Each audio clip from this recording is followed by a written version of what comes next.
नमस्कार, मी Priya. Food and much more या यूट्यूब चॅनलवर आपले सर्वांचे मनापासून स्वागत आहे.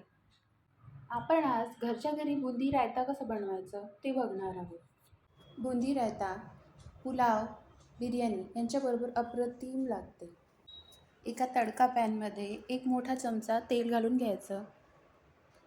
तेल तापेपर्यंत दुसरीकडे 6 चमचे दही एका बाउलमध्ये घ्यायचं आहे.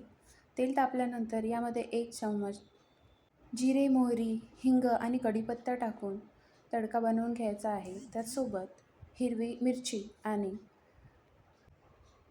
साधारण 3 लसूण पाकळ्या बारीक कापून घालायच्या आहे आणि हा तडका या दह्यावर घालून घ्यायचा आहे. त्याचसोबत पाऊण वाटी बुंदी घालून घ्यायची आहे आणि चवीनुसार मीठ आणि साखर घालून याला 15 ते 20 मिनटं फ्रीजमध्ये ठेवायचं आहे. 15 ते 20 मिनिटानंतर बुंदी रायता, पुलाव, बिर्याणी यांच्याबरोबर खाण्यासाठी रेडी आहे. व्हिडिओ आवडल्यास लाईक करा, शेअर करा आणि सबस्क्राईब करायला विसरू नका. धन्यवाद.